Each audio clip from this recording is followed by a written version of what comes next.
السلام عليكم ورحمة الله وبركاته. بسم الله الرحمن الرحيم. مساء الخير عليكم جميعا، مساء التقدم والنجاح يا رب. جميعا تكونوا بكل خير. بسم الله الرحمن الرحيم. يا رب علمنا ما ينفعنا وانفعنا بما علمتنا وزدنا علما، اللهم امين يا رب العالمين.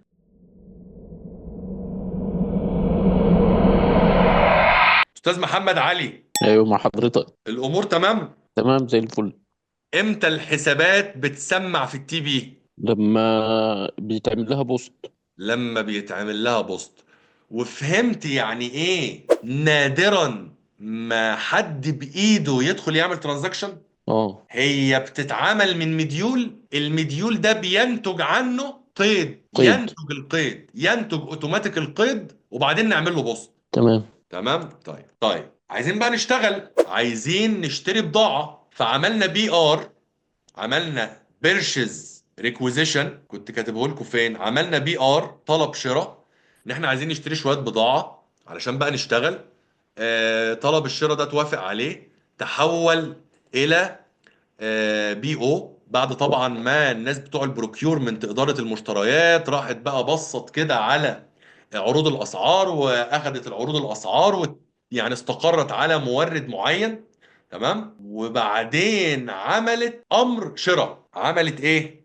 امر شراء. تعالى كده بص معايا للبي او ده بتاع شركه الدوماني، بيرشيز اوردر رقم 5008. تمام. انا كده مين؟ انا كده بتاع البروكيورمنت معايا يا باشا. مع باشا، حضرتك مع انا حضرتك. أنا كده مين؟ انا كده راجل بروكيورمنت، راجل موظف في المشتريات. اديت، مشتريات.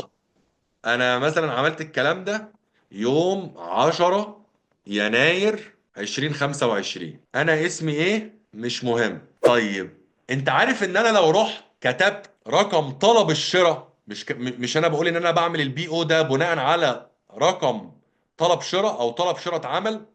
طلب الشراء ده اسمه بي ار، بيحصل كده 112. بص، لا لا لا لا لا لا لا لا لا لا لا لا. هو السيستم شايف ان انا اسمي محمد الدوسري، لان انا داخل باليوزر بتاعي على البرنامج اسمي انا محمد الدوسري. تمام. وانا قلت له ودي لي البضاعه دي على مستودع الدمام وير هاوس. تمام. الريكوستر اللي طلب اسمه اياد. طب ده رقم الطلب، وده الفات نمبر، ضريبة القيمة المضافة بتاعتي. تمام. الطلب ده، بص كده، بص كده، هو الراجل بيعمل كده، بيروح يدخل رقم الطلب، لان البي او امر الشراء بيكون فيه رقم الطلب معايا. تمام. ورقم الطلب ده كان فيه الاصناف دي، ده كود الاصناف، وده ديسكريبشن الاصناف باليونت بالكمية دي. تمام. ولكن إدارة المشتريات أخذت موافقة على كميات تانية غير الكميات دي، على كميات تانية غير الكميات دي.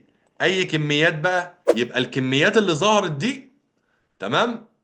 لا أنا مش هجيب، مش هعمل أمر الشراء بتاعي بالكميات دي، أنا هعمل بالكميات دي. تمام. الكرنسي هنقول بالريال او بالدولار. اليونت برايس هنجيبها من هناك من هنا. ماشي، حلو يا باشا. انا كده تمام. عملت البي او، كده عملت البي او بالكميات اللي الاداره وافقت عليها، مش بالكميات اللي المطلوبة.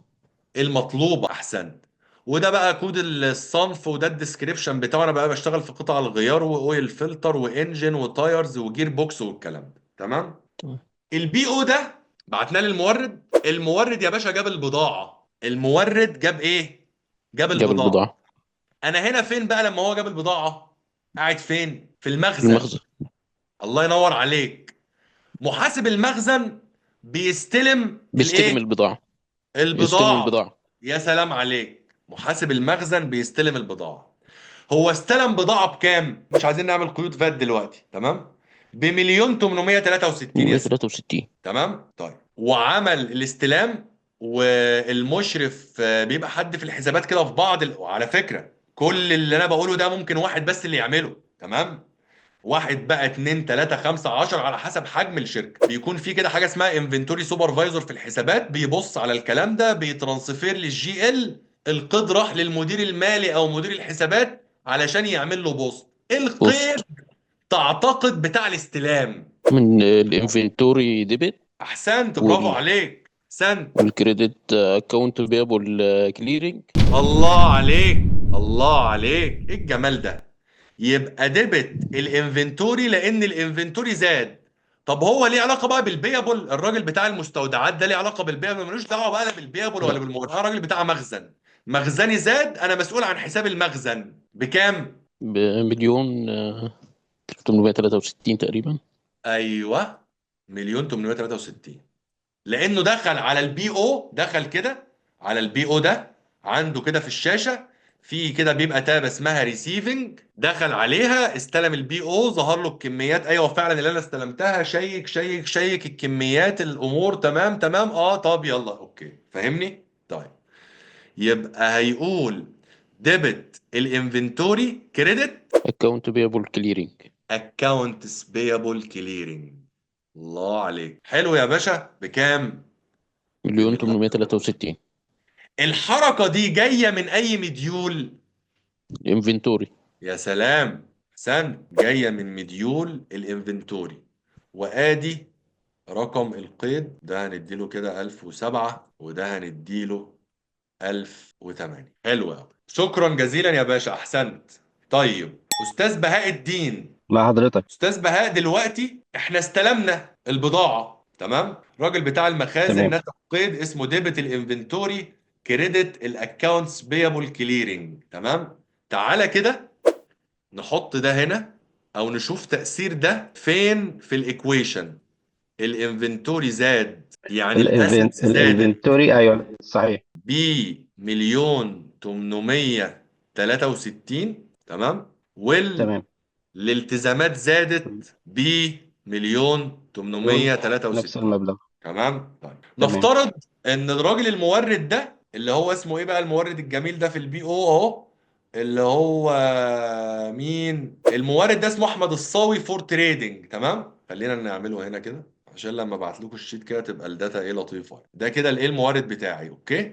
المورد ده بعت لي الفاتوره، جه محاسب الاي بي دخل برقم البي او علشان يفوتر المورد ده. عارف راح عمل ايه؟ راح عمل كده، راح كتب بس 5008 رقم الايه؟ البي او، ومعاه المستندات، لقى فعلا ان البي او ريسيفنج، وفي اصلا رقم بي او بنفس الكميات بنفس المبلغ، بس بتاع الاي بي بقى ملوش دعوه بالكميات، ليه دعوه بالفلوس.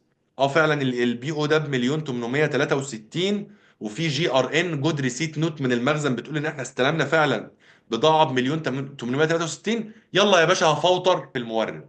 ظهرت كل بيانات البي او اول لما كتبت البي او، بص كتبت 5000، ده اللي بيحصل، اسم المورد، رقمه عندك كام، الكونتري فين، ايميله، رقمه الضريبي، الديسكريبشن، الكود بتاع البي او ده بمليون 863، تمام؟ بغض النظر عن الضريبه. يلا يا باشا اثبت له، اثبت له فلوسه. فقام عامل فاليديت وكونفيرم على الفاتوره، راحت لمشرف الاي بي عمل لها ترانسفير للجي ال، نتج عن اثبات استحقاق المورد بالمليون 863 قيد. ايه هو القيد؟ طيب هيكون في الكريدت هنحط حساب المورد، قيمة في المبلغ اللي الكريدت هو هنحط حساب المورد اللي هو، يعني انا مش هفتح حساب جي ال لكل مورد. انا عندي في الداتا لو عايز مم. التفاصيل هخش في الاي ار بي، في الاي بي هخش في الاكونتس بيبل اجيب كشف حساب لاحمد الصاوي فور تريدنج. لكن في الجي ال انا بعمل تمام. حساب واحد اسمه اكونتس بيبل ايه؟ اكونتس بيبل، صحيح. تريد، اكونتس بيبل الاكونتس تريد، اه. الموردين التجاريين. وكل تمام. الموردين التجاريين لما باجي انشئهم في برنامج الاي بي بربطهم على حساب الاكونتس بيبل تريد، اوكي. تمام. طيب خليني اقول كده accounts payable clearing. وايه الكريدت؟ accounts payable trade. تريدنج. ايوه ايوه، ده الحساب الوسيط وده الحساب الاساسي هو التريد. مليون 863، تمام. مليون 863 إثبات استحقاق للمورد وفقا لأمر شراء رقم 5008. السورس ايه يا باشا؟ الاي بي. الترانزاكشن دي جايه من الاي بي، وادي تمام. رقم القيد. حلو. وزي تمام. ما قلنا بقى يا جماعه، يعني زي ما قلنا بقى، طبعا هنسقط الحاجات دي اوتوماتيك راحت التي بي بالارصده بتاعتها، وكل الترانزاكشن اللي احنا بنعملها في الحياه لازم هتسمع هنا. هنا الالتزامات زادت. الاي بي تريدنج، ايوه. ايوه، يعني هنا هنقول مليون مليون 863. 800. وهنا عشان بقى الحسابات الوسيطه، يعني ايه فاهم؟ تمام. يعني دي كده كانت حركه حساب وسيط. في النهايه كل الترانزاكشن اللي انا بعملها بتسمع في الايكويشن دي، والمديول اللي بيتعمل منه الحركه بيترانسفير الترانزاكشن على الجي ال. حد مسؤول هو اللي بيدخل يعمل بوست للحركه. لما بعمل بوست للحركه بينتج عنها ان هي بتسمع في التي بي ده اللي بعمل منه الايه؟ الميزانيه. طيب معانا مين؟ مش المفروض بهاء اول ما بهاء معايا. البضاعه تدخل، شكرا يا استاذ بهاء، المستودع تدخل تحت حساب وسيط تحت الفحص عشان لو في حاجه مش كويس؟ طبعا انفنتوري انسبكشن، اسمه انفنتوري انسبكشن. بس ده يعني بقى ايه، ما حبيناش بقى نطول، وفي حاجه اسمها ريسيت راوتنج ستاندرد، ولا انسبكشن، ولا تو واي، وحاجات كده يعني ايه. ايوه صح المفروض، وفي ناس بتفعله وناس ما بتفعلوش يا استاذ ايفون. طيب تعالوا بقى نعمل كده بيمنت. خلينا يا جماعه المليون 863 دول هنسددهم. الراجل بتاع الاي بي زي ما قلنا هيخش يعمل بيمنت، هيقول والله هيعمل طبعا ترانزاكشن هينتج عنها قيد. القيد ده هيقول فيه ديبت الاكونتس بيبل تريد كريدت الايه؟ كاش كليرنج. الكاش كليرنج، لان هو ملوش دعوه بحسابات الكاش ولا البنك. بكام يا باشا؟ بالمليون 863. بالمليون 863. تمام. هنا كده نقول سداد دفعه مستحقه للمورد. تمام. السورس بتاع الحركه الاي بي ده، السورس بتاع الحركه. اخدت طبعا القيد ده اخد رقم 1009. جميل قوي. كان في حركة بيمنت هنا. ايوه دي ما عملناهاش، دي المفروض السورس بتاعها التريجري. تمام.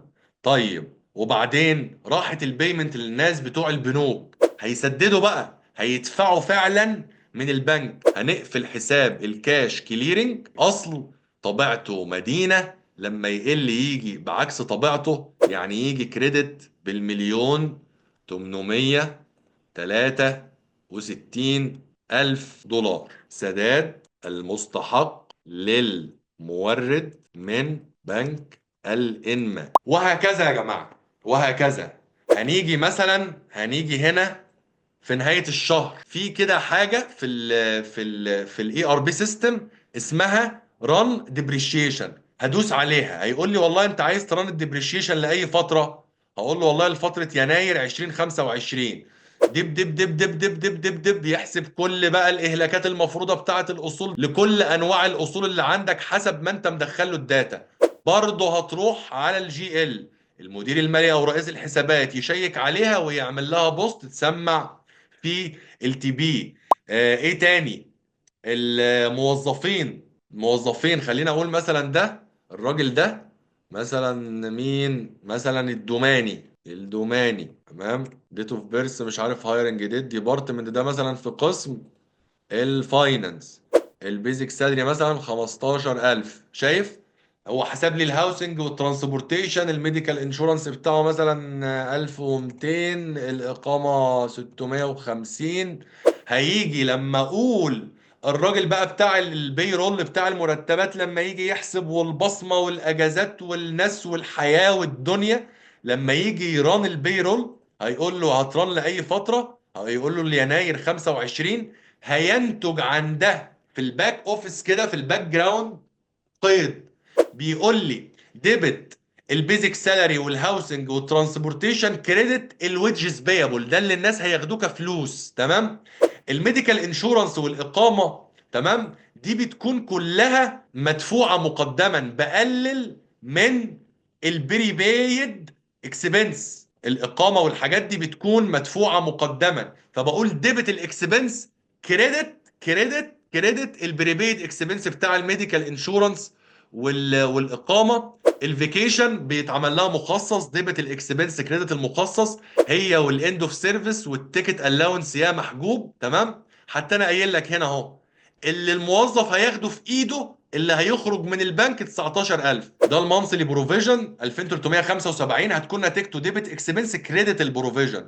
البريبيد هقلل بيه البريبيد، هقول ديبت الاكسبنس كريدت البريبيد. فالموظف ده بيكلفني مصروف بيروح قائمة الدخل 23,000، تمام، كمصروف. جزء منه بديهوله في ايده، جزء منه التزام عليا كمخصصات للاند اوف سيرفيس والتيكت والاجازات، وجزء منه بقلل بيه البريبيد اللي انا اوريدي اصلا دفعته قبل كده، واقلل بيه حسابات الايه، الاصول. بعد كده بقى بنطلع بالانس شيت بنفس الحاجات اللي احنا قلناها. البالانس شيت بتبقى لسنتين مقارنة، وطبعا الاسيتس في النهاية زي ما اتفقنا بتساوي اللايبيليتيز بلس الايكوتي. بنطلع كمان انكم ستيتمنت، تمام، لسنتين برضه، ويديني نت انكم. النت انكم ده اللي بنقفله في الريتيند ايرنينجز، كل حسابات الايرادات والمصروفات اللي انت شايفها دي. وده كده سيلينج اكسبنس، ده عنوان تحته انواع مصاريف كتير في التي بي، لكن بتسمع في كاتيجوري اسمه سيلينج اكسبنس. ادمنستريتيف اكسبنس، حسابات في التي بي كتير، في التشارت اوف اكاونتس كتير، بتسمع في كاتيجوري اسمه ادمنستريتيف اكسبنس، وهكذا. ما حبيتش ان المحاضره بتاعه النهارده تبقى فقط ديبت وكريدت، رغم ان الديبت والكريدت مهم يعني جدا. حبيت اديكوا فكره عن الاي ار بي سيستم بيشتغل ازاي. انت لما هتروح تشتغل في شركه ممكن تقابل ايه؟ زي ما قلت، ممكن واحد بس يعمل الكلام ده كله، ممكن ثلاثة أربعة يعملوا الكلام ده كله، ممكن 40 واحد يعملوا الكلام ده كله. والحسابات الوسيطة نادرا ما بنعمل قيود بإيدينا، قيود بقى الامورتايزيشن بتاع البريبيد، بتاع الرنت مثلا في نهاية الشهر، ده اللي بتدخل على الجي ال. حتى في يعني بعض البرامج بيتعمل لها سكيدجوال اوتوماتيك، اصلا بتضرب الحاجات دي على الجي ال. فنادرا ما تدخل بايدك على الجي ال تعمل قيد. القيد بينتج من ترانزاكشن، القيد ده بنعمل له بوست، البوست ده بيسمع عندي في التي بي، اللي بجيب من التي بي ده القوائم المالية. ممكن كده نبقى في محاضرة تانية يعني نكمل على على الشيت ده ونطلع قوائم مالية وحاجات كده. هوت لو حد عنده اي سؤال، حد عنده كده اي سؤال في النهاردة،